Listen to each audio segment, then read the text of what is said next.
Olá a todas e todos, sejam bem-vindos aqui a essa atividade virtual realizada pelo coletivo Memória, Verdade e Justiça, em parceria com o Núcleo de Direitos Humanos da PUC, para o lançamento de um material que foi realizado em parceria entre o coletivo e o Núcleo de Direitos Humanos da PUC, que é o trabalho Cruzando a Linha, né, uma linha do tempo sobre algumas declarações e medidas do governo Bolsonaro em relação à ditadura civil-militar no Brasil.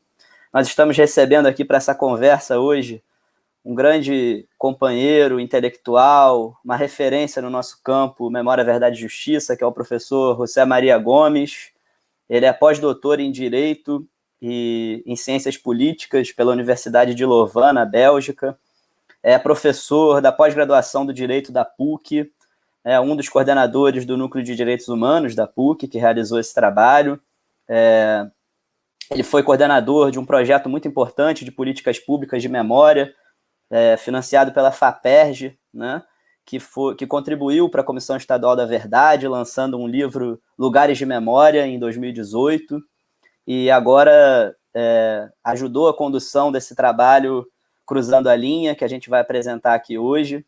Então, já eu vou passar a palavra para o professor Gomes comentar esse trabalho, mas antes disso, eu gostaria de projetar aqui um pouco desse trabalho, né? Mostrar um pouco como é que ele foi publicado, e depois a gente conversa com o Gomes para saber como ele foi construído e elaborado, né? Então, vou projetar aqui a linha do tempo, né? O trabalho, o material, para a gente começar essa conversa. Essa é a linha do tempo, né? Esse é o material, Cruzando a linha do tempo de 2019 a 2021, projeto antidemocrático do governo Bolsonaro em suas falas, atos e gestos sobre a ditadura militar, publicado pelo coletivo RJ Memória, Verdade, Justiça e Reparação e pelo Núcleo de Direitos Humanos da PUC do Rio. Né? Cruzando a linha, projeto antidemocrático do governo Bolsonaro em suas falas, atos e gestos sobre a ditadura militar, é fruto de um esforço conjunto de uma equipe de pesquisa sobre memória, verdade e justiça do Núcleo de Direitos Humanos do Departamento de Direito da PUC Rio e do coletivo RJ Memória, Verdade, Justiça e Reparação, de trazer à tona registros fundamentais para se compreender o atual cenário em que a democracia e os direitos humanos vêm sendo constante e institucionalmente ameaçados no Brasil.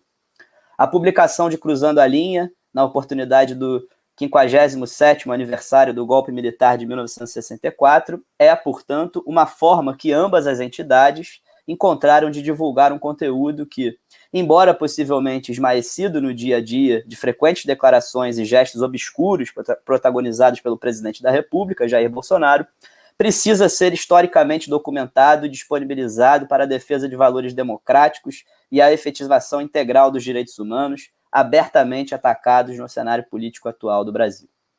Então, aqui tem mais uma continuação do textinho de introdução, uma explicação do trabalho, e aqui embaixo vocês vão ver que já começa a linha do tempo propriamente dita, né?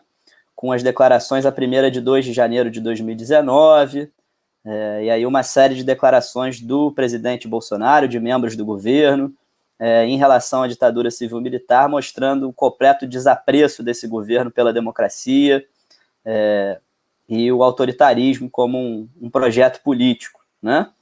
Então, para conversar um pouquinho sobre esse trabalho, como eu falei no começo, nós estamos recebendo aqui o professor José Maria Gomes, e eu queria perguntar, professor Gomes, primeiro te agradecer imensamente pela possibilidade da gente conversar um pouco, e queria começar te perguntando como é que esse trabalho foi realizado, como é que ele foi construído, qual foi o objetivo desse trabalho.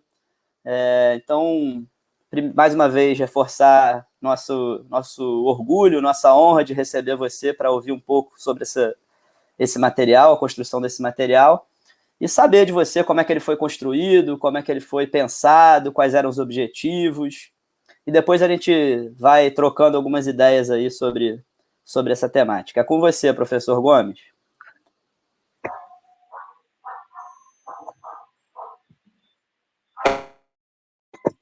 Bom, boa noite a todas e todos que estão nos escutando, acompanhando.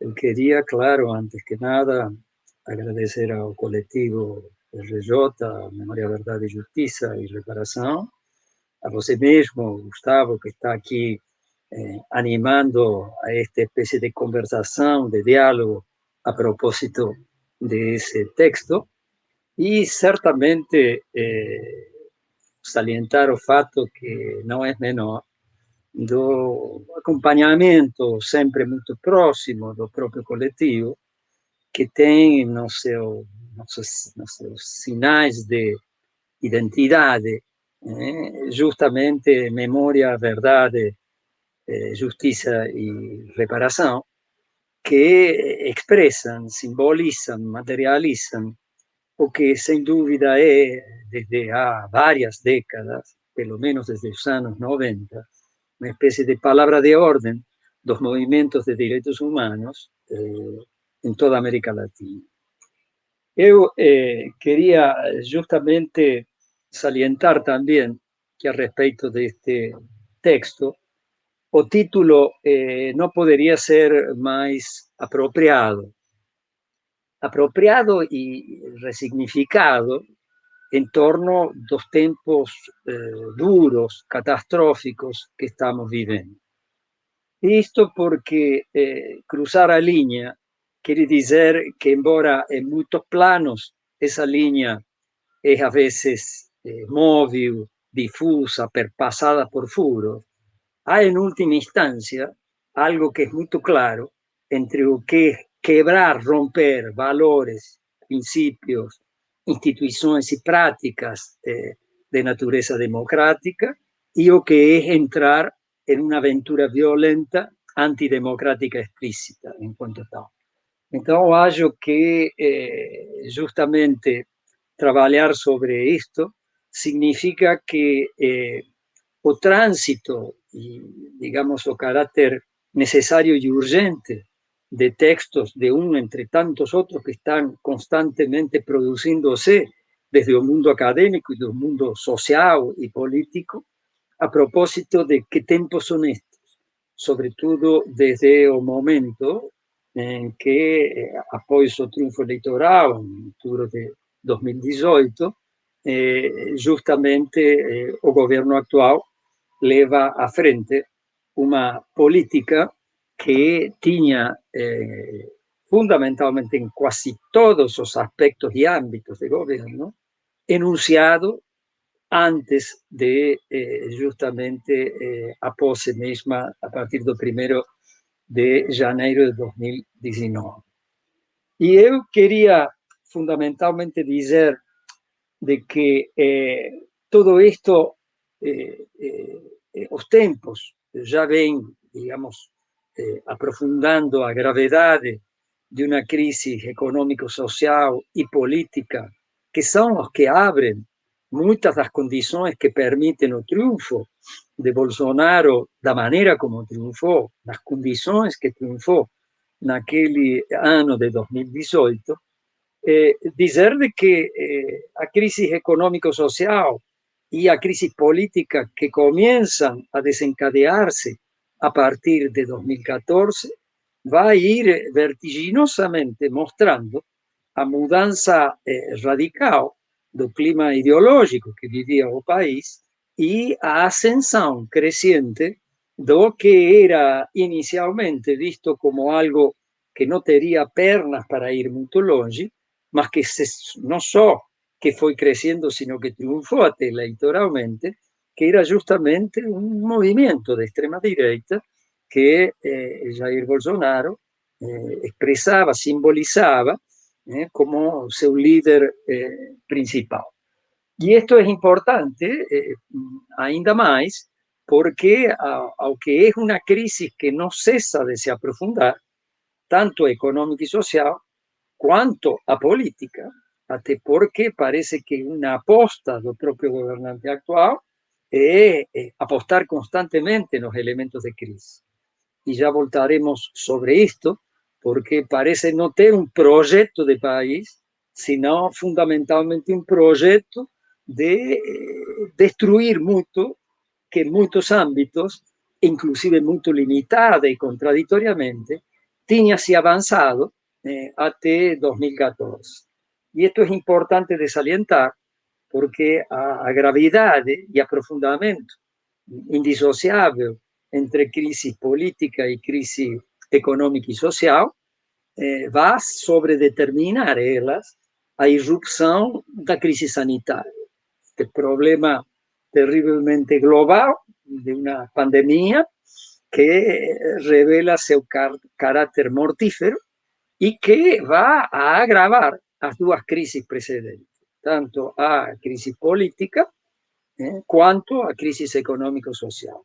E isto que é um elemento disruptor vai, ao mesmo tempo, agravar a situação política, colocar ao próprio presidente Bolsonaro e toda uma base social que está por trás e uma estrutura de poder cada vez mais acuado e fragilizado e, ao mesmo tempo, cada vez mais externando o que desde o início e que já tinha anunciado muito tempo antes da posse, a insistir e, ao mesmo tempo, enfatizar em termos de uma ofensiva maior, o que coloca, portanto, a própria questão da democracia cada vez em uma situação mais crítica, cada vez mais ameaçada, porque estão dando passos largos de seu apagamento, de sua destituição e fundamentalmente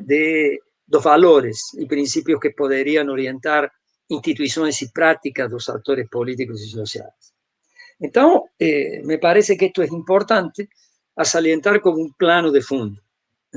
Estamos, portanto, em algo que o próprio texto, a partir de sua justificativa inicial como texto, não é?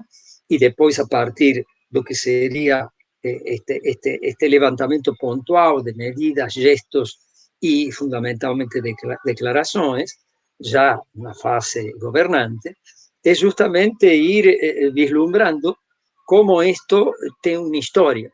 E uma história que, obviamente, remonta não apenas à irrupção das crises que falamos a partir de 2014, sino que vai beber em toda uma série de processos, estruturas, instituições que certamente remontam aos 21 anos de ditadura e, inclusive, bem mais atrás, já que vai, em última instância, a uma matriz histórica do autoritarismo social e político no Brasil, que acompanha desde a história toda, colonial e desde a instalação do Estado, como enquanto Brasil, acompanhando a partir de todos os regimes que se foram sucedendo. Então, é ao mesmo tempo uma sucessão de conjunturas, de momentos graves que colocam em risco não apenas as vidas, e aqui estamos falando literalmente de toda essa montanha de falecidos e mortos pela Covid, e que, ao mesmo tempo, muitos, mas muitos deles, em uma proporção que tem que pesquisar-se e muito investigar-se, estamos chegando e superando 450.000 mortos, dos quais uma responsabilidade maior, por distintos motivos e consequências, le cabe, obviamente, ao governante actual. Então, o que estou querendo com isto dizer de que quando a gente trata de perguntar-se como chegamos a onde estamos, é claro que as perguntas, não só mordendo e acompanhando o presente, as conjunturas atuais, com essa plasticidade e fluidez que le dá a situações de crises múltiplas e simultâneas, retroalimentándose, insisto, a crise econômico-social, a crise política e a crise sanitária, ao mesmo tempo, a gente tem que ver como se inscrevem em muito de suas sobredeterminações, condições históricas, os tempos passados. E isto por uma questão também central na própria conjuntura atual e a partir do próprio governo atual. É porque este governo, acima de qualquer outro, vai explicitamente a reivindicar e tomar como um ideal a seguir en un uso abierto do passado e mistificado do que foram os 21 anos da experiência histórica da ditadura militar no Brasil. Y esto quiere decir de que no se trata, y estamos directamente vinculando y entrando en un tema que me parece central, que es justamente lo que motiva ese texto y esa contribución conjunta para la propia luta y trabajo que hace el colectivo RJ, fue con motivo del 57 aniversario del golpe militar.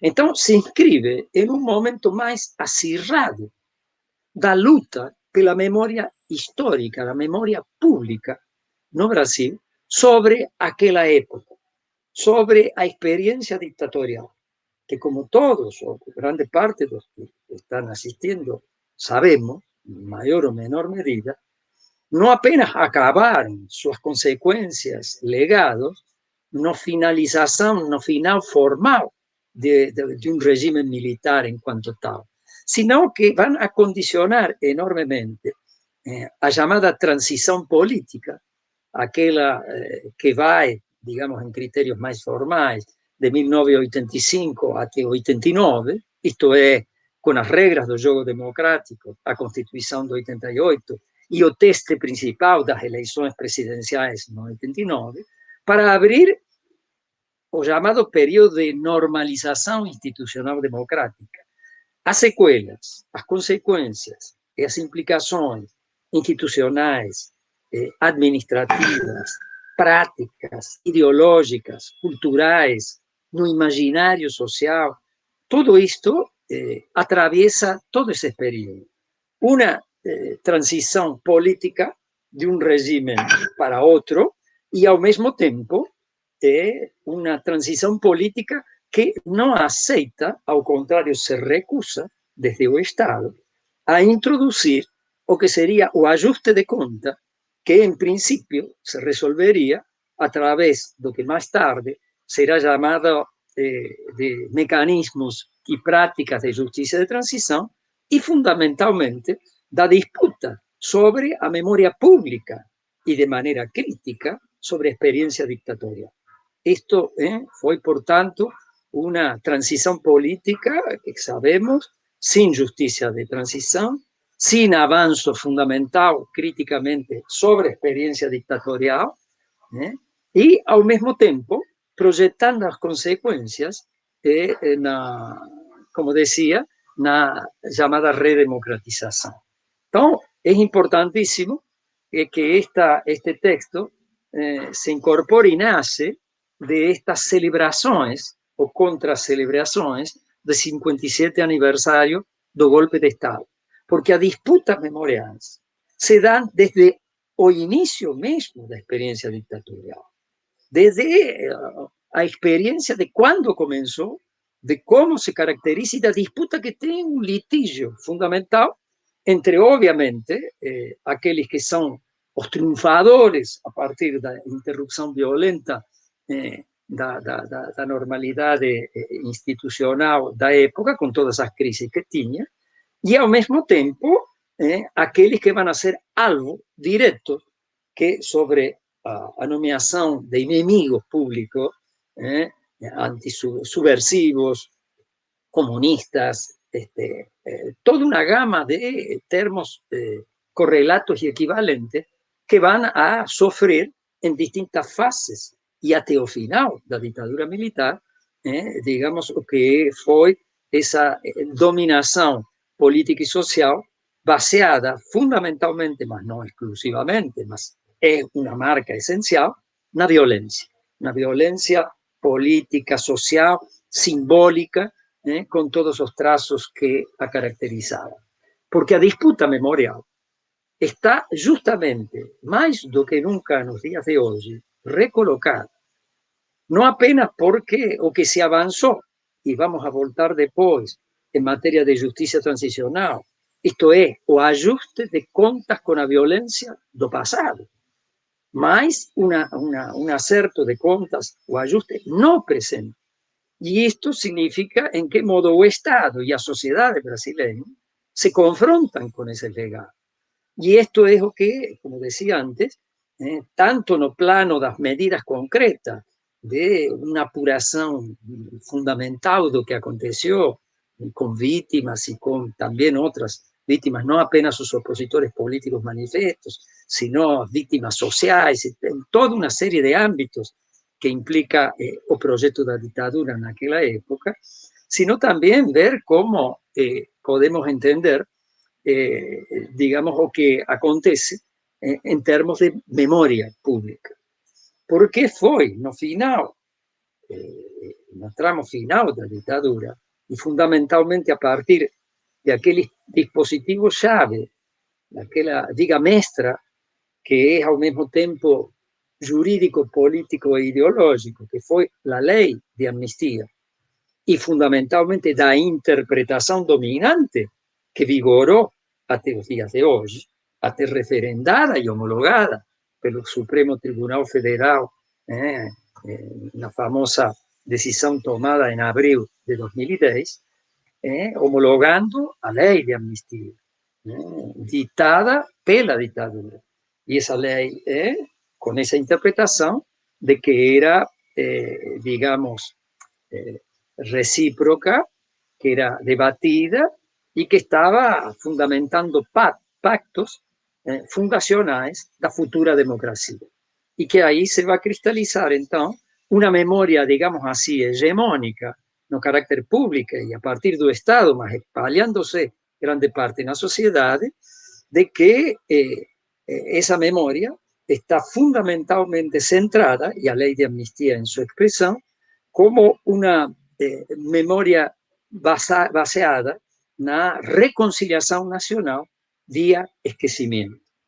Ao qual, muito posteriormente, quando se abre a partir, digamos assim, de 95, as primeiras políticas públicas tímidas que se vão dando, sobretudo no plano da reparação, a meados de 1995, e fundamentalmente a partir do período em que essas políticas de justiça transicional mais se diversificaram e, ao mesmo tempo, algumas delas se aprofundaram em temas de reparação, colocando não apenas as reparações terapêuticas, as reparações pecuniárias e simbólicas, sino também até as terapêuticas, com todo um avanço na produção de verdade das comissões de reparação, a Comissão Especial sobre Mortos e Desaparecidos Políticos, a Comissão Especial, ou a Comissão de Amnistia, e culminando ela com a CNV, que se instala e funciona a partir de 2012 até 2014,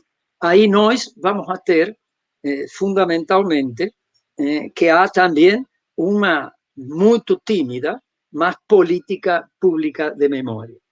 Y estas políticas públicas de memorias que van a estar, digamos, colocando, digamos, a questão de monumentos, exposições, enfim, tratar de reviver ou manter viva essa memória traumática da ditadura, sabendo que o processo de justiça de transição no Brasil, a diferença de outros países, inclusive vizinhos do Cone Sul, foi um acerto de contas tardio, lento, assimétrico e fundamentalmente truncado, porque em função da lei de amnistia e de sua interpretação dominante até hoje, isto significou a não justiça, a não acerto de contas judiciais.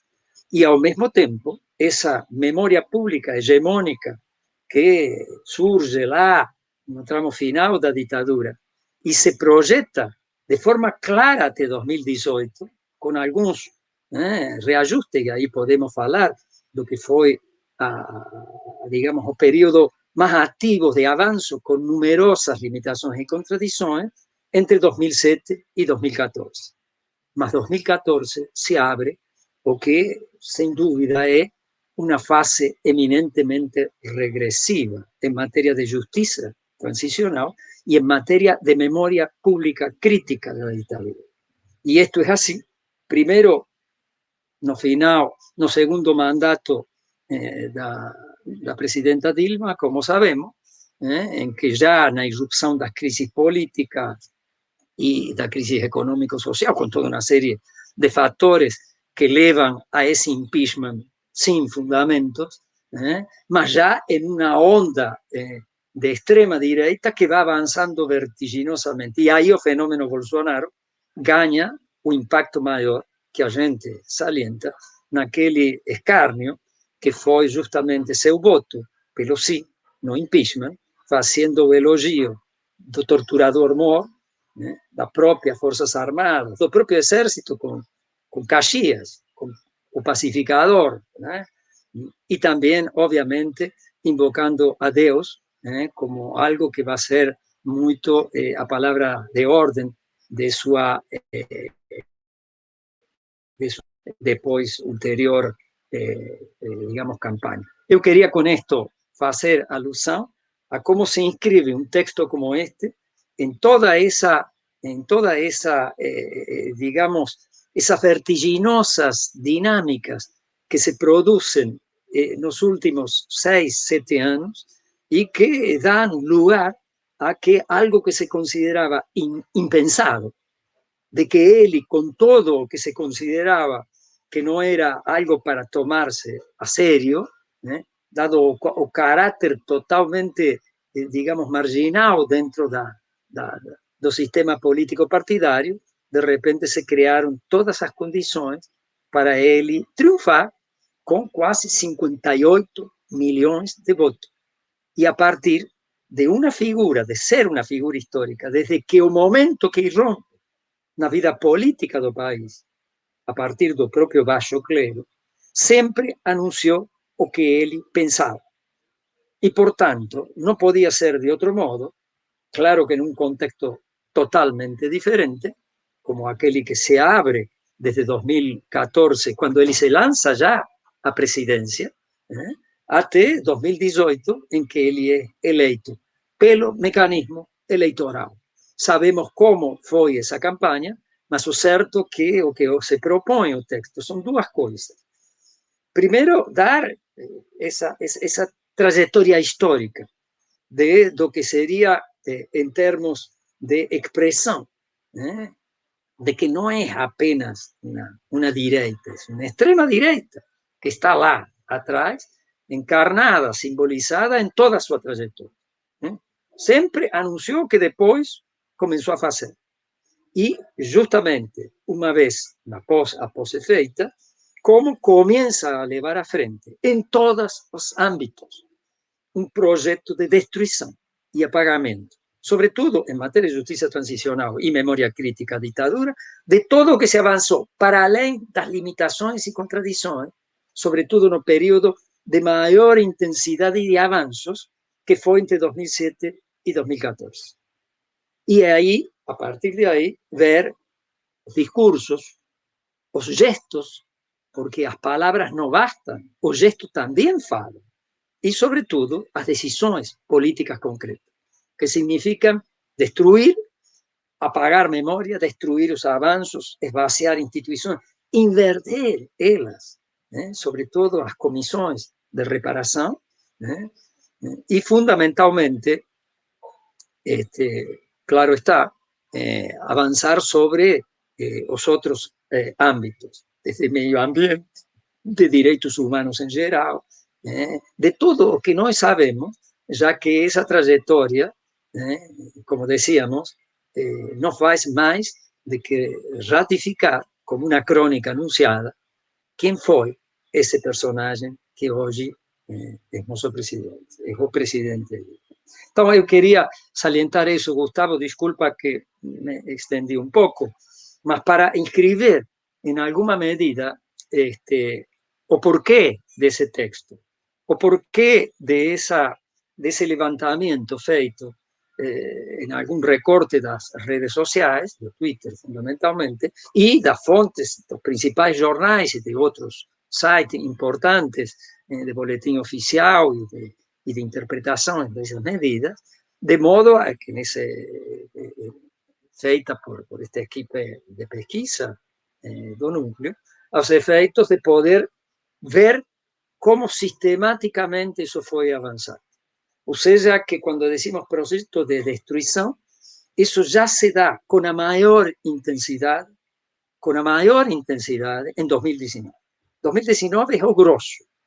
Ahí vocês ven que es como una retroexcavadora, ¿no? Que va desmontando, vaciando, apagando con orzamentos, exonerando, reemplazando con adictos que celebran perversamente a ditadura, comisiones especiales sobre muertos desaparecidos, comisión de amnistía. Então, algo inacreditável. Bom, isso estava anunciado de antes. E o que a gente fez é justamente ir pautando nesse levantamento para que a gente tenha consciência, porque é tamanha a quantidade de falas, de gestos, de decisões, de práticas concretas. Nós pensamos que até hoje continua o contexto pandêmico, tomando as ruas, fazendo toda a sabotagem em relação para a luta contra a pandemia, desde o início, desde o famoso tratamento precoz, que é sinistro, né? Ou, inclusive, todo o que se fala em matéria de tomar distância, de máscara, e depois, o mais grave ainda, que é o atual, né? De ter feito diretamente por omissão e por ação toda esta sabotagem à questão da vacina. E isto porque se aposta, né, justamente contra. Se apostava sobre a estratégia da imunização do rebanho. Então, os mortos são inevitáveis, como ele dizia. De algo vamos morrer. Não? Então, quantos mortos nessa pilha gigantesca e funesta, né, de mais de 450 mil, que chegarão logo aos 500 mil, eran evitables. Por eso esa CPI, que no sabemos lo que va a dar, y por eso esta situación tan impresionantemente interpeladora, y un momento de necesidad y de urgencia, de no apenas olear para atrás y ver la trayectoria, sino acompañar en estos últimos 2 años y medio, porque eso tiene una productividad enorme, destructiva. Então, a vezes nós nos habituamos, naturalizamos, porque vem uma coisa depois da outra. É um modo que a gente, como que não consegue lembrar, embora você olha e você vai se lembrar. Porque você termina, são tantas que você termina da última. Tem que fazer um esforço. Então, eu acho que isso tinha, esse texto e essa tabela, tinha essa finalidade. Lembrar de nuestro presente, mas inscribir él en ese pasado de medio, de plazo. Al final las dictaduras fueron 21 años, mas comenzó hace tantas décadas atrás, mas ella no se entendería si no se inscribe en las historias anteriores. ¿No es? Entonces, eso es lo que yo quería fundamentalmente dizer. Ótimo, professor Gomes. Não se preocupa com a questão de se estender um pouco, porque está ótimo ouvir você falando, então o importante aqui são as suas observações. Eu queria pegar alguns ganchos de algumas coisas que você falou para levantar algumas questões. Me parece que o grande mérito desse trabalho que vocês realizaram, né, pelo núcleo e pelo coletivo, foi apontar aí 2 eixos da ação política do Bolsonaro, né? Um eixo que seria o eixo do discurso negacionista sobre a ditadura, né, as falas deles, os posts na internet, né, sempre num tom de provocação, enfim, de ataque à memória dos familiares, né? E o outro eixo que seria o eixo da destruição mesmo das políticas de reparação, das políticas de justiça de transição, que, como você disse, mal ou bem, elas foram relativamente implementadas nos últimos tempos, né, com a Comissão da Verdade e tal. Então, eu queria saber até que ponto, assim, a partir do que você falou, das suas reflexões, até que ponto a gente pode enxergar o bolsonarismo como um movimento que chega, de alguma maneira, para disputar essa narrativa sobre a ditadura, como uma espécie de reação à Comissão Nacional da Verdade e às políticas de reparação que, com todos os limites que nós conhecemos, e eu acho que é importante ressaltar isso, são muitos limites, né? Mas, mal ou bem, houve um certo avanço nos anos anteriores ao bolsonarismo, acho que você datou ali até 2014, né? Acho que a gente pode considerar né, o próprio trabalho do Núcleo de Direitos Humanos, lá do livro Lugares de Memória, vai um pouco no bojo desse momento em que apareciam possibilidades de realizar trabalhos nessa direção da reparação histórica, da memória da ditadura, e parece que de 2014 para cá, acho que você usou essa expressão também, né, uma mudança do clima ideológico do país, né? Até que ponto essa mudança do clima ideológico do país passa pela disputa de narrativa do bolsonarismo com a Comissão da Verdade? Isso é um aspecto central do bolsonarismo, esse tipo de negacionismo do passado e de destruição do Estado brasileiro por dentro, né, das políticas de reparação por dentro. Isso é um aspecto central do bolsonarismo na sua leitura, ou é uma questão paralela? Até que ponto a gente pode enxergar o bolsonarismo como um movimento que tem essa perspectiva, efetivamente, que isso é importante para o movimento disputar essa memória? Como é que você enxerga isso? Olha, você faz bem em distinguir o personagem e sua base social, porque o bolsonarismo pode Bolsonaro não ter mais, digamos, o peso que ele tem, mas o bolsonarismo entrou para ficar. Não esqueçamos sua composição social fundamental, inclusive jovens, muitos homens, brancos, mas também depois foi matizando por outros lados, com todo esse discurso que o próprio personagem foi construindo e difundindo durante décadas a fio. Então, mas tanto Bolsonaro quanto sua base, estou falando daqueles que chamam o bolsonarismo raiz, ou seja, aquela massa, é a encarnação mesmo do negacionismo, de um tríplice negacionismo. São três negações simultâneas e você pode agregar muitas mais. O negacionismo a respeito da ditadura, ou seja, vai com um jogo ambíguo, porque nega que ela foi, mas ao mesmo tempo nega que foi uma ditadura, mas ao mesmo tempo apologeticamente a celebra e ressalta. Então, é um negacionismo para dizer de que salvou ao país por todas as justificativas que tinha.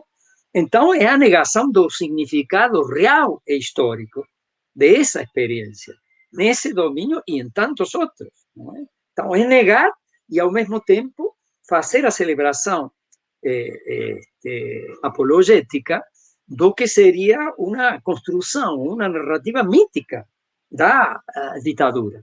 Ou seja, tempo de ordem e segurança, de moralidade, anticomunista fundamentalmente, de defesa da família cristã.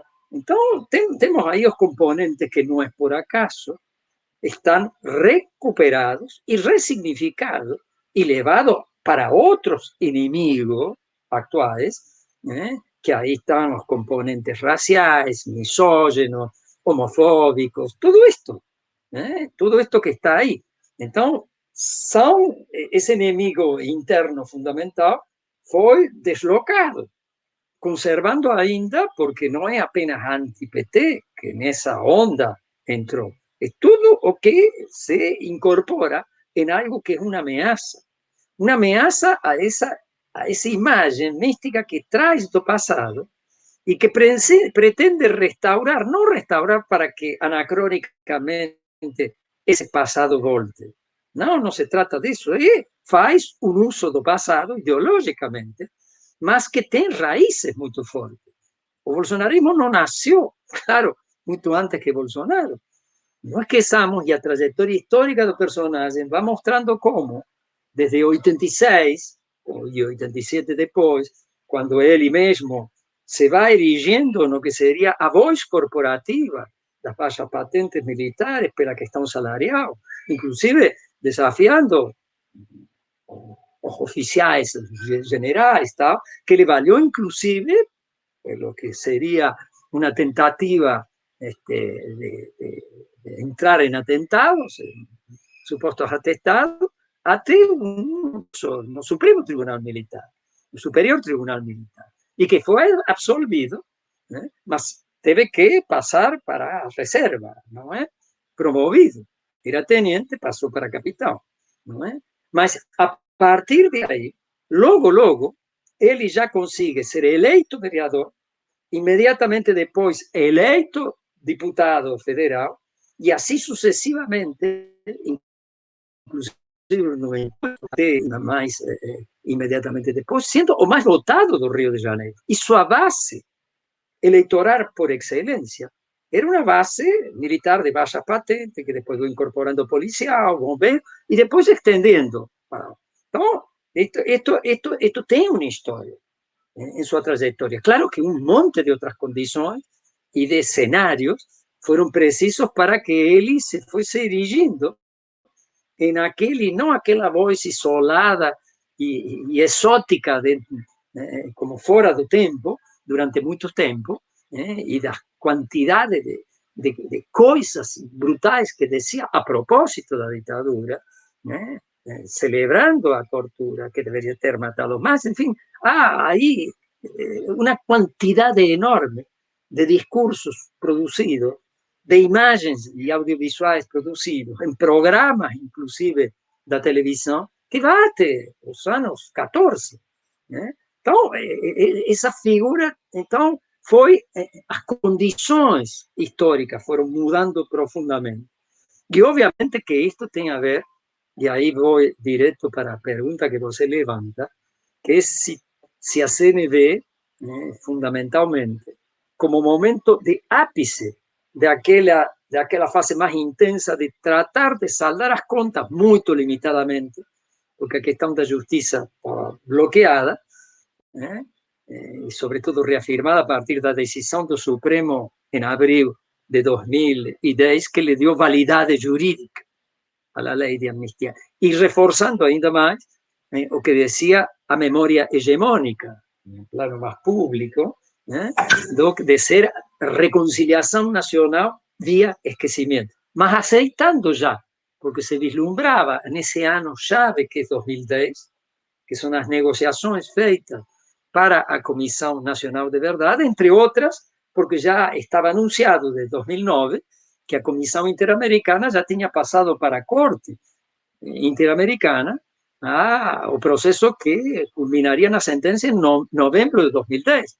Ya se sabía porque era ya padrón la propia jurisprudencia de la Corte de 2001 que no aceitaba primero a amnistías autoproclamadas por regímenes dictatoriales y que obligaba en función las, digamos, obligaciones internacionales, los estados cuando ratificaban los tratados y convenios de derechos humanos, en el régimen interamericano, a respetar eso. Entonces, está todo como anunciado. O más importante, de todos modos, me parece, es eso que es como paradoxal.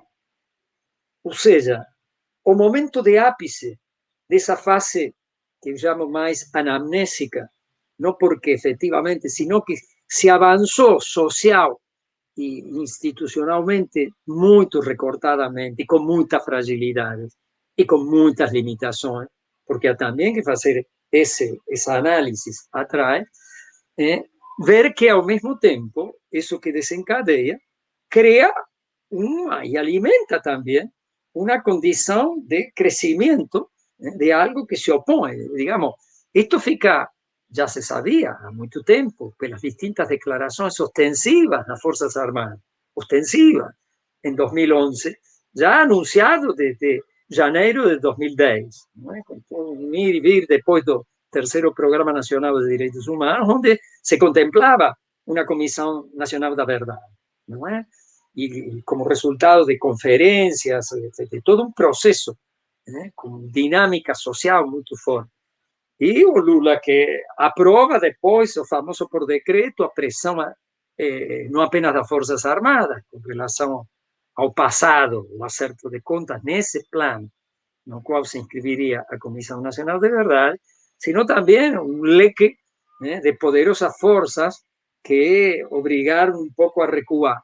Foi a igreja, foi também a mídia, foram muitas frentes que se armaram.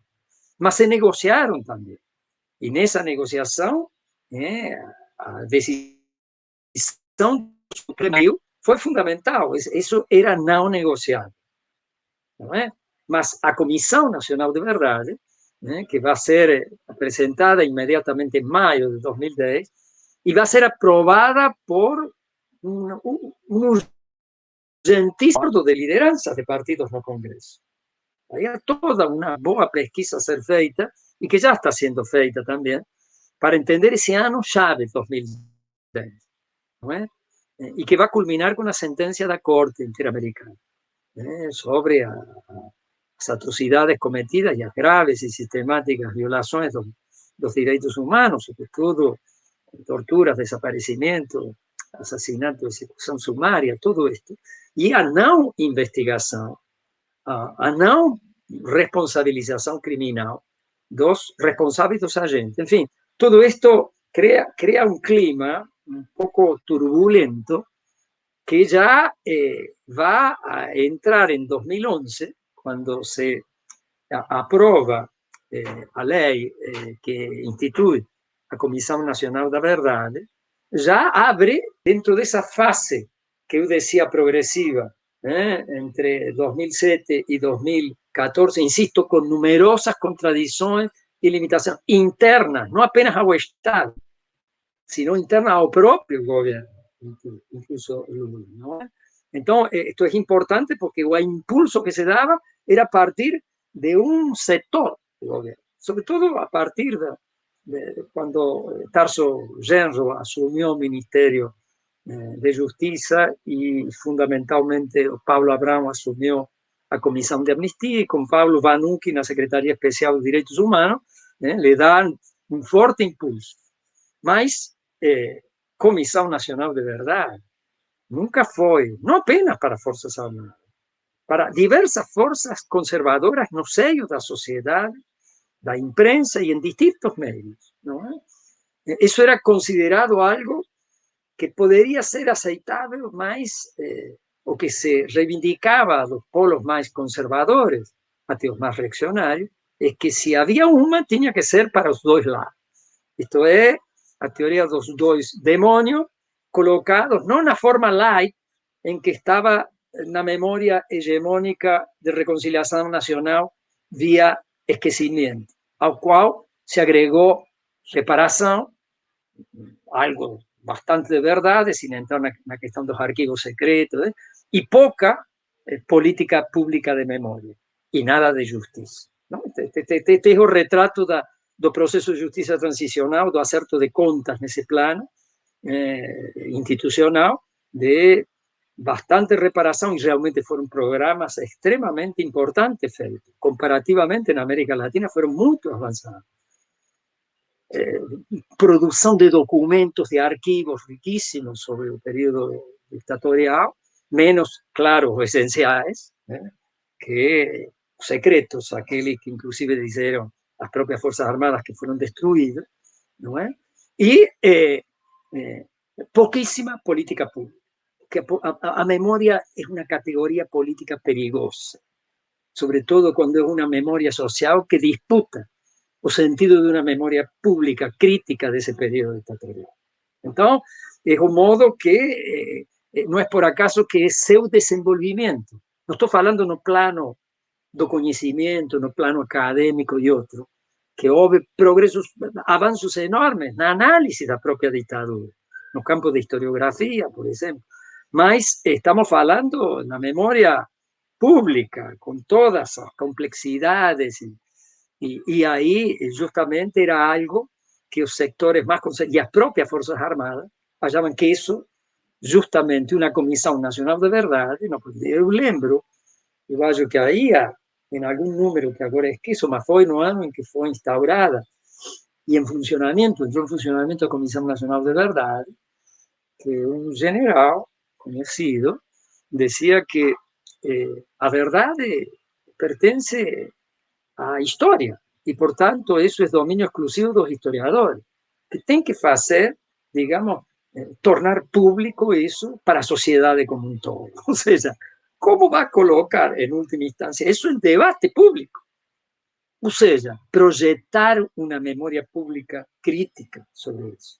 Então, a disputa, a acirramento da memória em torno da ditadura está desde a origem da própria ditadura, atravessada nessa clivagem primordial entre aqueles que a questionavam, mostrando o que efectivamente era, no plano dessa violência, e, por outro lado, os que são os guardiães dessa memória de vencedores, enquanto tal. Que depois, quando entra na transição, e os acordos que se vão fazendo nessa transição tutelada pelas Forças Armadas, não esqueçamos, que era pelo alto, mas pelo baixo, tinha desde meados dos anos 70 uma dinâmica democratizadora extremamente rica, con nuevos actores, con demandas, con actores antiguos, levantando sus demandas postergadas. Mas, en fin, todo esto es importante salientar porque no es por acaso que políticas públicas de memoria no aconteceram durante a transição. Não é? Então, sim, claro, a partir da sociedade civil, através de iniciativas dos próprios grupos de direitos humanos, das organizações específicas, como de familiares, de mortos y desaparecidos, de grupos de ex prisioneiros políticos y de tantos otros colectivos que sí, que trataban, mas a dinámica da democratização com as apostas eleitorais, depois a Constituinte, foi colocando em um tremendo isolamento social e político. Não é? Então, isto faz parte das características do processo brasileiro. E por isso explica que foi tão tardio, além de lento, e além de bloqueado, truncado. Não justiça, jamais justiça. É o único país que jamais processou e levou adelante, né, criminalmente, a nenhum repressor. Chile e Uruguai fizeram mexendo na interpretação da lei, não anulando a lei de amnistia. Olha que coisa mais interessante para os que dizem que precisa. Eu não estou querendo dizer que não precisa anular a lei. Estou dizendo de que esses dois países fizeram sem anular a lei de amnistia. Mais na frente, foi feito no caso do Chile. O Uruguai, não porque tem outro processo e outra dinâmica específica. Mas o que estou querendo com isto dizer de que isto explica por que a Comissão Nacional de Verdade, certamente pelo que significava uma entidade de Estado oficial com autonomia para poder levar à frente e apurar, apesar que tinha aquele espaço absurdo, ¿no? De 1946 a 1988, que permitía decir algo inacreditable en comisiones de Nacional de Verdad, esto vinha de los dispositivos, las cláusulas transitorias, que ahí estaba, en fin, toda una historia, inclusive que se colocan también documentos jurídicos, além de eminentemente políticos, ¿no? Mas lo cierto es que un general, na época essa, disse isto. Não, isso não. A memória pública, não. A memória pública, não. Já suficiente e dá bastante. É visto como que o revanchismo, tanto esgrimido desde 1984-85, levantado por sectores das Forças Armadas, tanto da activa, sobretudo da reserva, de que o revanchismo estava avançando, mesmo que o Estado, publicamente, não assumisse políticas de reparação concreta, não fizesse uma outra estímulo desde o Estado, a partir do Estado. Não estou falando aquela que vem da sociedade, não é? Que houve muitas produções artísticas, memorialísticas, não é? De monumentos, né? Não, ou no nível estadual, em alguns casos, e até municipal. Estou falando do Estado Nacional. Não, claro, não tinha, a justiça de transição não tinha o que seria, ou seja, a transição política não tinha justiça de transição. Isso estava vetado. Só vai começar aos poucos, porque o contexto global e regional, além das dinâmicas nacionais, possibilitou. Não esqueçamos 1995, na política mundial, así como en la política latinoamericana, há una cantidad de movimientos, transformación, na questão desse vertiginoso ascenso do regime global e regional de direitos humanos. Ganha uma enorme legitimação, sobretudo ao longo dos anos 80 e finalmente depois do período de pós-Guerra Fria, não é? Na ordem global que se abre, digamos, a partir de então. E 95 não é qualquer ano. Y Fernando Henrique faz de esto un elemento también de poder mostrar de que el país estaba mudando y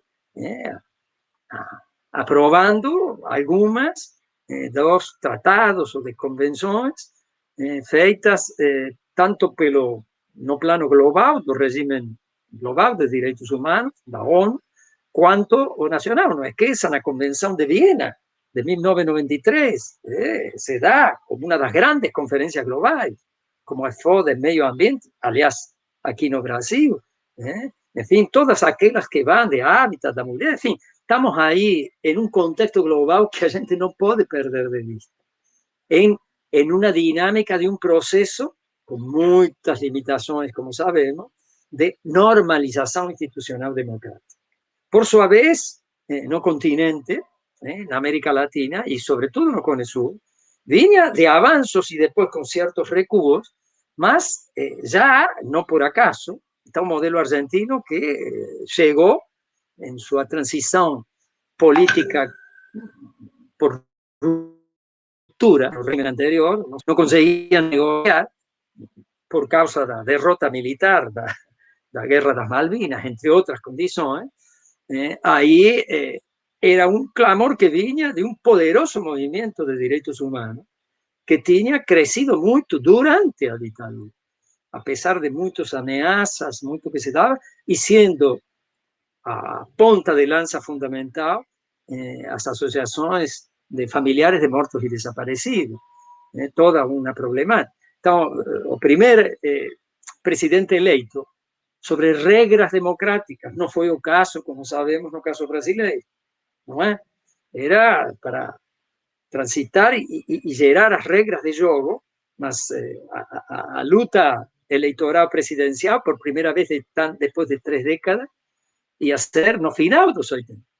En Argentina no fue, y eso permitió, porque hay una dinámica social y al mismo tiempo hay una posibilidad de tener que dar una respuesta, y sin a tutela y sin las presiones o poder de veto de como acontece en Chile, después con Pinochet, comandante en jefe del ejército, en la transición, que es una democracia incompleta. En el caso argentino, o Alfonsín consiguió hacer simultáneamente, con toda una serie de condiciones nacionales también importantes, esa dupla, o que va a ser importante en términos de lo que posteriormente se llamará mecanismos de justicia de transición, implantar simultáneamente una comisión de verdad, sui generis, en relación a las que virán después, inclusive la brasileira, más fundamental para apurar a que están dos muertos y desaparecidos. 30.000, una cifra brutal. Y al mismo tiempo colocar a juntas militares a ser condenadas. Entonces, você tem una conmoción muy grande que está atrás, tanto para pensar la transición para la democracia política brasileira, en ese entorno de ascensão enorme dos direitos humanos, a todo um debate de como irrompem o discurso dos direitos humanos para legitimar-se na agenda política, no bojo da democracia e na luta contra sua violência e brutalidade repressiva, não é? Então, esses contextos global e regional são fundamentais para entender o jogo em 1995 e a nova conjuntura de 2007, que a rigor, a famosa onda rosa que se falaba, porque no era vermelha, mas fuerzas que le dieron, digamos, todo una virada en la política externa y en las políticas nacionales, com a eleição que depois vão se sucedendo, não é? Lula, Kirchner, aí temos Velázquez lá no Uruguai, depois no Chile, embora estava muito mais em outra dinâmica, mas também incidia. Aí a gente depois, o Evo na Bolívia, o Correa em Equador, que justamente isso se colocou muito forte, sobre todo nos países do Cone Sul, mas expandiu também para outros países, sobre todo no caso de Peru, em torno da ditadura de Fujimori e das massacres acontecidas no Peru com a guerra contra Sendero Luminoso e tudo mais. Então, nesse contexto em que Chile avança, não avançou apenas na Comissão de Verdade lá de 1990, né? Instaurada pelo primeiro presidente democraticamente eleito, Patricio Aylwin, né? Com Pinochet de comandante-chefe do exército. Era a justiça possível, era isso, não é? Em termos realistas, tal como se colocava na época. Era o retrocesso na Argentina, o indulto colocado por Menem, y, digamos, a amnistía geral, que ya Alfonsín, a meados de su mandato, ya tenía tratado de colocar dos amnistías, mas sin mexer nas juntas condenadas. Menem mexeu.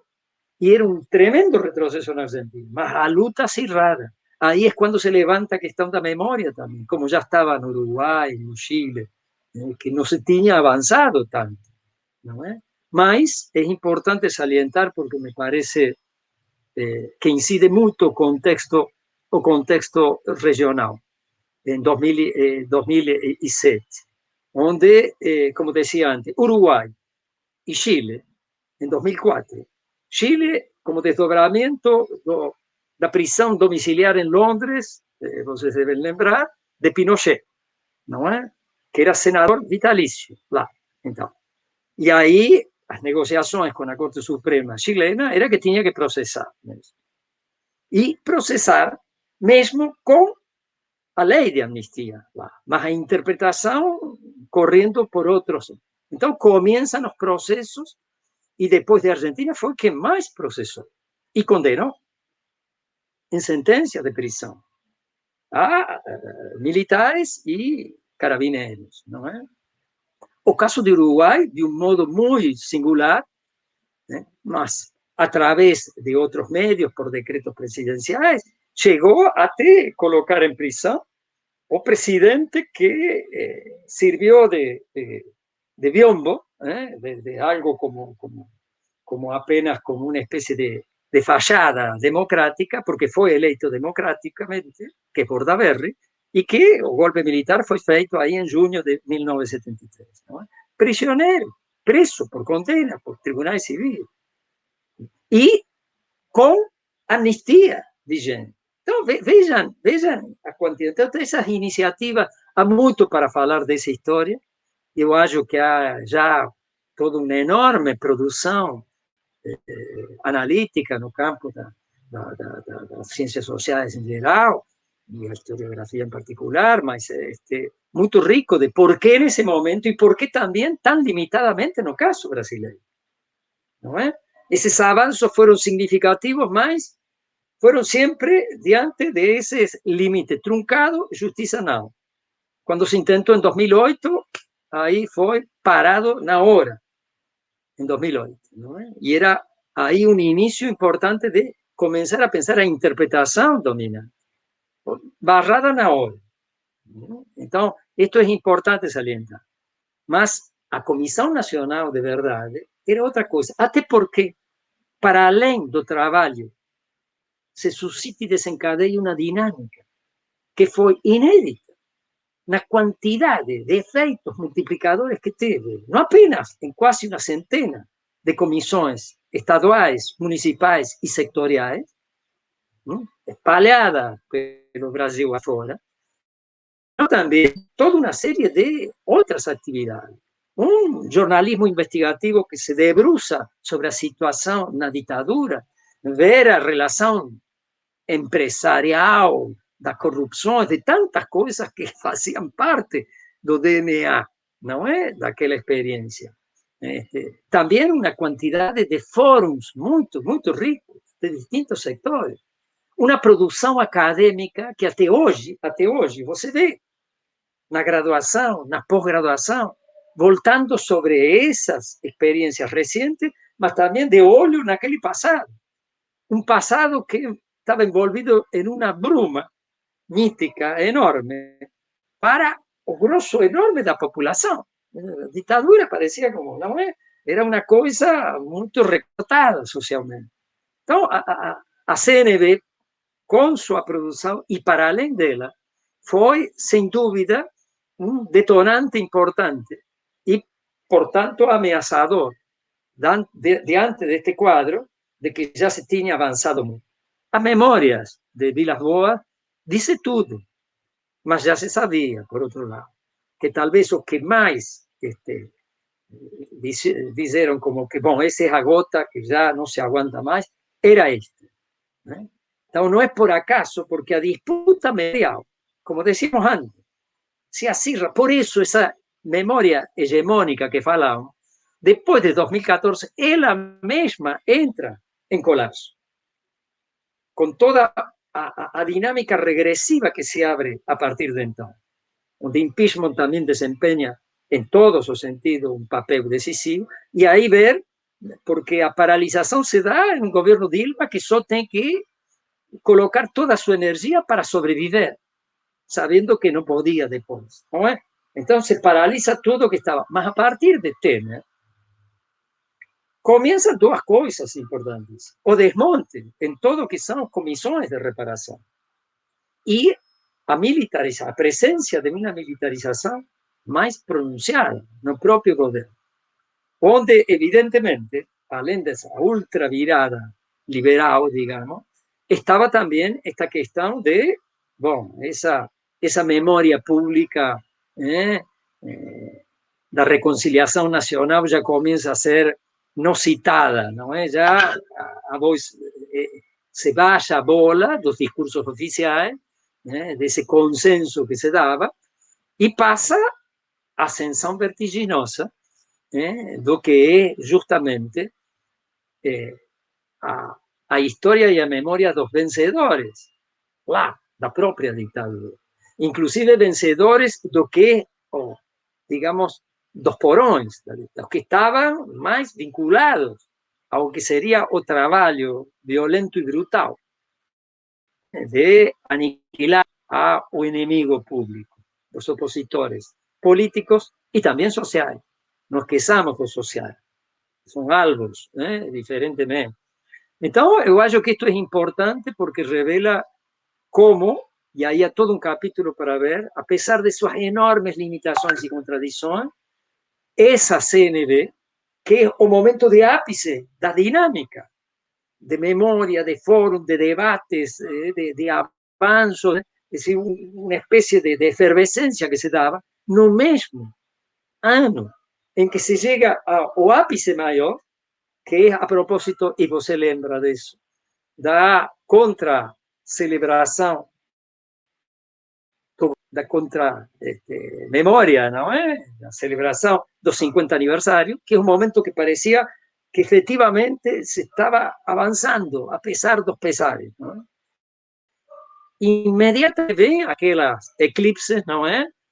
Da Copa do Mundo, e depois a devoradora dinâmica eleitoral, que já é o início da crise. A rigor, em 2013, temos o indicador dos sinais que se enlouquecem, onde já a extrema-direita está lá, está também, mas não estava só. Era algo que era muito ambíguo em suas questões. E muita gente, muitos, não entenderam muito bem, e essa disputa passou barrida, não é? Mas o certo é que, a partir das eleições do 14, entra o clima. 2015 já, manifestações na rua reivindicando explicitamente a ditadura e a volta dos militares. Isso vai continuar cada vez mais até hoje, até os dias de hoje. Inclusive com mais de 6.000 militares em distintas y todo ese cuadro tan crítico que presenta la coyuntura actual. Entonces, estoy queriendo decir, no es por acaso que no final de 2014, y es o final, o triste y patético ceremonia final da entrega do relatorio final, nessa ceremonia toda disminuida, subnutrida, porque era a expresión de un momento que se entraba ya de volta, de regresión, ya estaba colocado, anunciado todo lo que diría después, ¿no? En fin, todo esto para decir, esto que estás diciendo de la Comisión Nacional de Verdades, ese paradoxo, cuando se llegó a ópice está, mas no es tan automático para decir, porque las raíces de esto están bien atrás. O sea, a propia transición, a propia ditadura, a propios legados de la dictadura, reactualizados en ese retorno, en ese uso do pasado no presente, inclusive por aquellas que reivindican o lado más brutal da ditadura. Não é? Então, mas em um contexto diferente, global, onde ascende a extrema-direita globalmente, internacionalmente. As palavras de ordem são extremamente semelhantes, extremamente semelhantes. O recrutamento nas juventudes é enorme em muitos lugares, porque isto tem a ver também com as dinâmicas do capitalismo em sua fase neoliberal. Então, bom, se você olha a ideologia da ditadura com a ideologia, que é tudo muito pragmaticamente usado, mas é exaltadíssimo, dos direitos individuais, do direito a ir e vir, do direito a expressar, e por isso ir contra, mesmo da fake news e tudo mais, contra o isolamento, contra a vacina, em nome dos direitos individuais. Como si fuese un anarcocapitalismo primitivo que está ahí, pidiendo ser armado, como expresión y emanación de la libertad individual. Entonces, hay las cosas nuevas con las cosas velhas. Entonces, no es un mero anacronismo, no. Entonces, ahí teríamos para discutir mucho, porque es muy rico eso. Y yo acho de que esta pregunta que você coloca es central, porque cómo se llega a un momento, ao ápice, parece que a coisa poderia engrenar, mesmo que olhando, claro, é muito fácil ser profeta do passado, não é? Olhando para trás e dizer, já estava anunciado muita coisa que a gente não via. Justamente isso está perfeito porque Bolsonaro, em 2014, disse, eu me lanço à presidência. E aí começa a fazer sua campanha, sabe onde? Nos quartos. Olha, importante isso. Então, eu acho que todo esto nos convida para pensar na necessidade e a urgência dos tempos que a gente vive. Porque esse assalto feito aos valores, às instituições e às práticas de uma democracia que não se aprisiona ni captura apenas com uma democracia, um regime liberal democrático, com a própria ideia de democracia. Esto es o que ese es o algo, ese es o algo. Y los derechos humanos ven en correlación porque justamente hay un discurso antihumano que está aquí, claro, y que estaba a mucho tiempo. No sabemos que nunca consiguió penetrar mucho ese discurso de los derechos humanos. Se legitimaba a veces en la lectura oficial, mas socialmente los preconceitos sobre o que é y sobre esa, digamos, o bolsonarismo, não é? Algo que precede, ou seja, direitos humanos para direitos de bandido, bandido bom e bandido mau, tudo isso estava muito enraizado, muito enraizado. E até porque isto está atrelado com algo que é fundamental e que explica por que esse discurso e essa prática de violência encontra sua expressão, talvez mais brutal, que é um necroestado, que establece políticas tanáticas en democracia, supuestamente en un régimen liberal democrático, a partir dirigido a populaciones negras, pobres, de periferia, matando, prendendo y al mismo tiempo colocando como a vida nua, não é? Os matáveis en supostamente un Estado de Derecho democrático, matando mucho más sistemática y explícitamente o Estado en su violencia y racismo institucional. Y esto es lo más grave. Entonces, cuando nos vemos qué resonancia, qué desdobramiento, a un enorme, antes de Bolsonaro, y Bolsonaro expresaba cada vez más, una enorme legitimación de esa política de seguridad, baseada en la muerte, tu propio Estado. O sea, ¿cómo se puede entender sino en una especie de esquizofrénica, más absolutamente interpenetrada existencia, lo que sería un discurso y una norma constitucional y legal de Estado de Derecho democrático y al mismo tiempo un estado de excepción que él mismo lleva adelante una necropolítica explícita. No está camuflada, es obscenamente explícita. Entonces, es esto. Y você vê desde los años 90 ascensão brutal y violenta. Entonces tenemos muchas cosas para combinar, para mostrar la complejidad y al mismo tiempo la urgencia de la gravedad de los tiempos que a gente vive. Porque no nos enganemos, ese es un asalto a todo y cualquier freio que possa vislumbrar que con limitaciones, contradicciones, cualquier, digamos, contención a una violencia extrema desbocada y así absolutamente flagrante, possa se instituir en muchos niveles la vida social y las propias políticas públicas. Entonces, son tiempos muy graves y muy perigosos. Entonces, la coyuntura que vivimos, ya totalmente sobredeterminada por la expectativa electoral y la lucha, son tremendos, porque o que está ahí justamente no va a aceitar nunca que perda una elección. Y ahí es que nos entramos en un terreno de angustia y de necesidad de refletir y agir políticamente para que eso pueda ser contigo. Y estamos en un cuadro muy, muy grave. É verdade, pandemia Gomes. que está corriendo solta.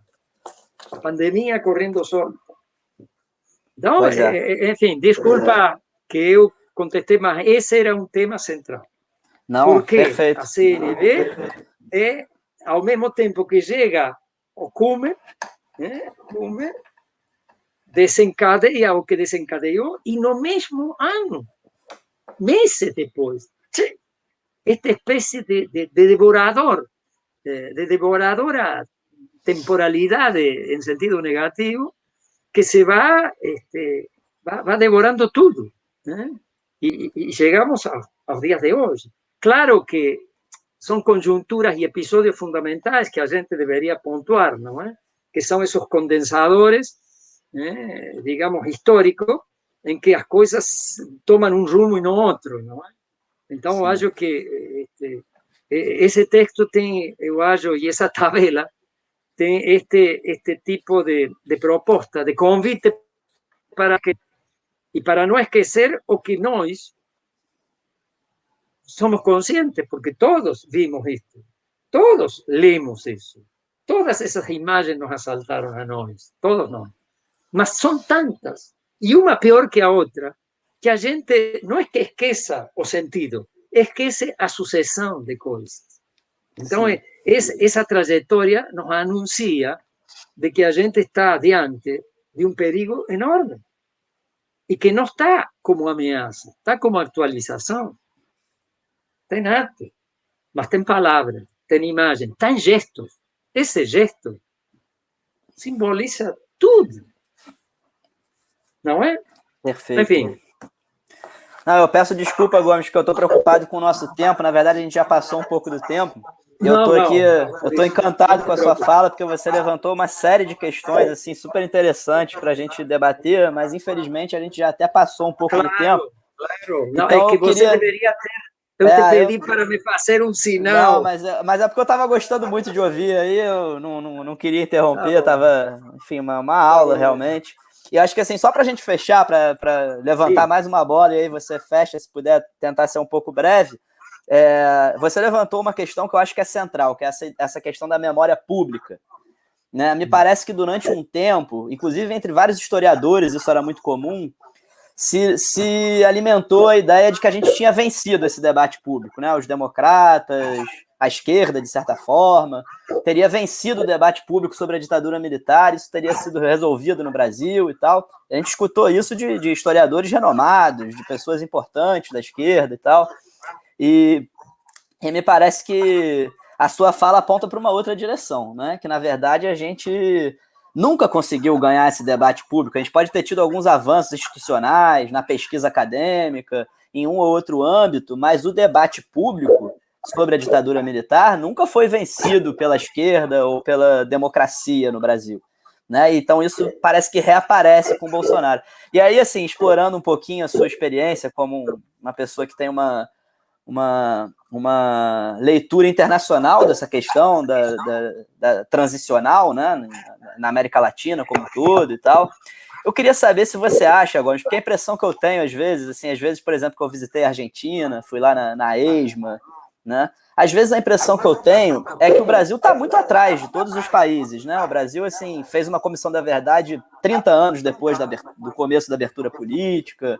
Quer dizer, nunca puniu nenhum responsável pela ditadura, como você colocou. Me parece sempre que o Brasil é assim, tipo, a justiça de transição no Brasil é uma jabuticaba, é uma coisa bem brasileira, né? Uma coisa exclusiva nossa. E eu fico pensando se o Bolsonaro também pode ser lido nessa chave. Então, para a gente fechar, assim, só para levantar essa bola, você acha que o bolsonarismo teria espaço em outro país da América Latina, um movimento claramente negacionista da ditadura, que faz apologia da tortura? Você acha que isso caberia em algum outro país ou isso é uma coisa do nosso modelo fracassado de transição? Bom, primeiro que es un proceso histórico singular, como todos esos procesos son en distintas sociedades. Mas candidato a Bolsonaro no faltan. Las condiciones para que Bolsonaro, un otro Bolsonaro, en otras latitudes aconteça, esas son las que tal vez falten. Mas ese tipo de discurso lo vemos en muchos países latinoamericanos explícito. Va de Colombia pasando por Perú. Aliás, a filha de Fujimori está lá disputando agora, reivindicando, en última análisis, os genocídios feitos. Então, no Chile, você tem uma direita truculenta pinochetista que, por más que se suavice en cuanto a las aguas eran a favor y los ventos, mas agora que tem una movilización increíble, que no se sabe o que va a acontecer, y que no se sabe qué va a acontecer porque la irrupción de una movilización masiva permanente colocó terremotos políticos, ¿no es? Y en Argentina también. Argentina tiene una direita muy truculenta sobre la cuestión del negacionismo en todo sentido. Es tremendo. Es tremendo. No hay a figura ainda que tenga algunas figuras con sayas que quieren ser o Bolsonaro. Menino, tengo una figura ahí que quiere disputar ese terreno, siendo una extrema derecha en cuanto a Estado. Bolsonaro tiene una singularidad y como siempre esas singularidades você tiene que buscar las distintas cámaras de historia que fueron creando, con las contingencias que eso también tiene, condiciones que en un determinado momento hacen una unidad de ruptura y ahí, puff, aparece esto, ¿no?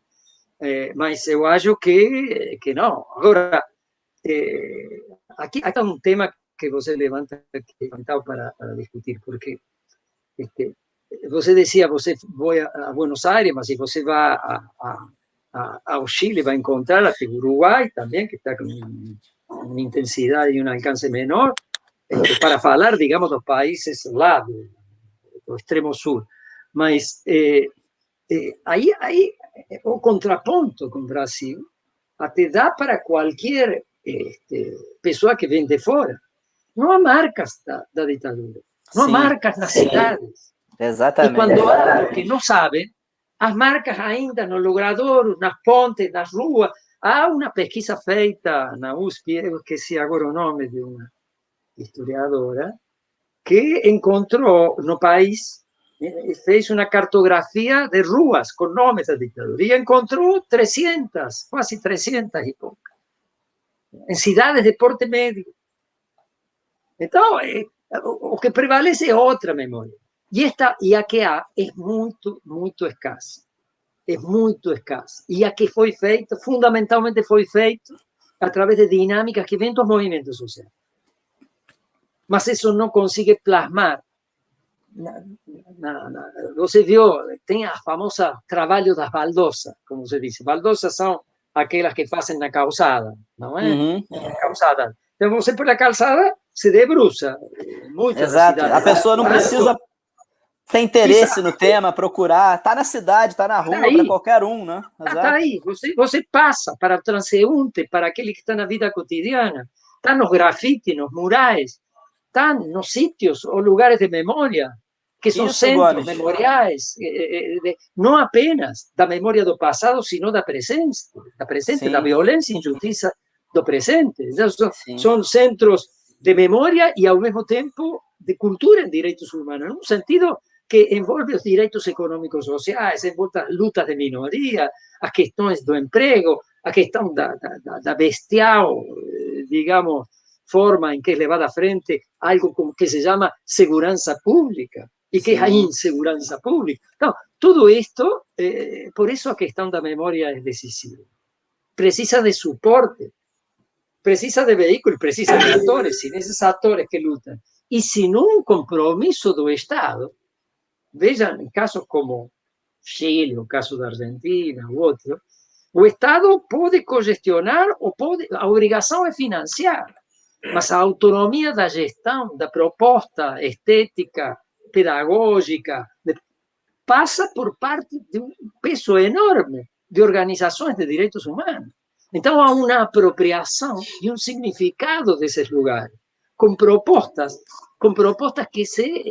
que pretendem entrar na própria sociedade, em uma diversidade de públicos enorme, de gerações distintas. Y sin, que esto es fundamental, sin momificar a memoria traumática que se tenga. Hacerla abierta, de tal modo para que o presente, con todas sus barbaries que la tienen y violencia, possam ser también incorporadas, y trabajadas. Entonces, ¿por qué las políticas públicas de memoria no Brasil sobre ese periodo y sobre otros atrás? Si olhamos para a escravidão, todo esto es una historia. Es la historia de una estrategia deliberada de esquecimientos impostos que tratan de invisibilizar las violencias constitutivas, la mayor parte de las relaciones sociales y del Estado. Es esto. Entonces, lo que se trata es justamente... por isso é tão importante a questão da memória social e da memória pública. Agora, não para fazer uma história oficial ou uma memória oficial. A memória oficial é que o Estado sempre fez para se autolegitimar e se legitimar diante da sociedade, criando provas, criando todas essas coisas, não é? De identificação. Mas esta outra não. Esta é de uma dinâmica eminentemente social. Você assistiu, como tantos de nós assistimos, nestas dinâmicas, sobretudo na Sebe Rio, pensando, quando vinha aquele fórum, não é? onde entravam acadêmicos, vinham associações diferentes, e, claro, todos os movimentos que aí se colocavam, algo que também foi muito questionado em torno do que era a dinâmica da CNB enquanto tal, né? Isso não está muito claro, não? Mas aí você vê, ou em várias, eu assisti, não sei se você assistiu, a várias em distintas partes da caravana da cidadania, a caravana da anistia, a enorme quantidade de memórias que subterrâneas até os dias de hoje apareciam, pessoas que narravam do que aconteceu em abril de 1964. Então, quantas memórias! As memórias da repressão imediatamente depois do golpe, nem se fala daquela, digamos, do momento mais más brutal, represivo entre 69 y 73, 74. Entonces, digamos, ahí es que está. Por eso, este es un momento de acirramiento y de importancia decisiva de esa lucha por una memoria pública y crítica da ditadura, que está hoy usada como celebración y explícita celebración da memoria y da historia da ditadura para sí. Porque justamente a ideologia que vem dos porões é aquela que transcendeu os tempos, socializou muitas gerações. E a gente não via isso. Achava que isso era coisa de maluco, já se estava em outra. A memória tem isso social de imprevisibilidade absoluta. Quando ela irrompe, você é exemplo, claro, como tantos outros jovens, que você não viveu a experiência dictatorial. Ao contrário, estás vivendo esta, que vai ser uma experiência que vai te marcar para o resto da vida, não tenho dúvida. Lamentavelmente. O que significou? A perseverança da luta dos familiares, dos grupos de presos políticos e de outros, uma série enorme de coletivos, a través de diversas expressões, em todas estas décadas, que não deixavam esquecer, o que se propunham a manter, porque se não se mantinha, se perde o elo. Mas quando esse elo é assumido e ressignificado por outras gerações para lidar com os problemas do presente e aqueles do passado que ainda organizam o presente, porque aí está, esse passado não está no imaginário, está aqui nisso, instituições, práticas, administrações, tudo isso está no presente ainda, com toda uma série de componentes novos. E aqui o novo não quer dizer do melhor, o novo pode ser no pior sentido da palavra, não é? De aprofundar barbáries, de aprofundar violência, de aprofundar discriminações, de aprofundar ódios e intolerância. Então, a memória desempenha um papel. Claro que não é a chave de tudo. O problema é quando ela nem aparece como uma questão em jogo fundamental. E eu acho que, Gomes, desculpa te interromper, mas acho que só para pegar esse gancho que você está falando, que eu acho que é brilhante, a gente concorda plenamente nesse ponto. Me parece, às vezes eu fico com a sensação de que a extrema-direita percebeu isso, né, Gomes? A extrema-direita percebeu que a memória não é uma questão do passado, é uma questão da disputa política presente, né? A cultivaram na memória. Exato. A cultivaram. Tinha seus suportes, seus lugares onde isso se transmitia. Exatamente. E quando a gente viu, já foi tarde. Já exatamente. Pensávamos que eram embriagados, que estavam em outro planeta, em outro mundo, olhando. Não. Nós é que estávamos mirando. Exatamente. E vendo uma miragem do passado. Exatamente. Eu acho que cabe, talvez, assim, tirando os movimentos sociais, os movimentos de familiares, a esquerda, de uma forma geral, abandonou essa pauta, né? Considerou vencida e bola para frente. E agora a gente está, de certa maneira, vendo... É todo um tema, sabia, Gustavo? É todo um tema.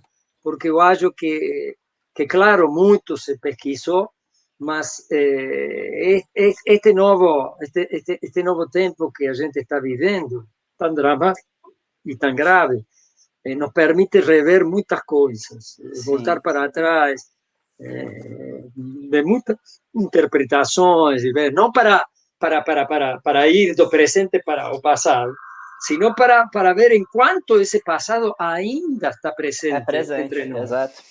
E não para negar que o presente traz coisas novas. Quando íamos pensar de que o neoliberalismo entraria com a extrema-direita?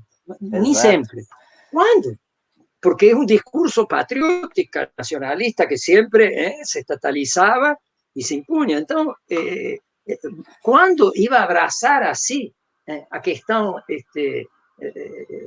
religiosa de tal forma, de um uso político. Enfim, para voltar e fechar, não podemos deixar de distinguir e ao mesmo de articular profundamente no que é memória da política e política da memória. Tá bom? Perfeito. Maravilhoso, Gomes. Acho que com isso a gente pode encerrar. Infelizmente, queria continuar, mas é porque a gente já explodiu aqui o nosso tempo. Eu te agradeço obrigado muito, você, Gomes. Gustavo. Muito você obrigado foi... pela colaboração. Foi um bate-papo ótimo. Tá bom, você foi um ótimo animador de diálogo. Obrigado, E, obrigado. bom, mais uma vez, agradeço ao coletivo. Nós que agradecemos. Parabéns pelo trabalho realizado, né? O trabalho está aí disponível na internet. Quem quiser buscar no nosso link lá do coletivo. Parabéns pelo trabalho, Gomes, Núcleo dos Direitos Humanos, o coletivo, um trabalho essencial. E é isso. Acho que a gente pode encerrar aí com uma palavra de fora Bolsonaro, né? Memória, verdade, justiça e reparação. E a gente segue na luta. Muito obrigado, professor Gomes. Nada, Gustavo. Um abraço Até a grande. próxima. Um grande abraço. Até a próxima. Tchau, tchau.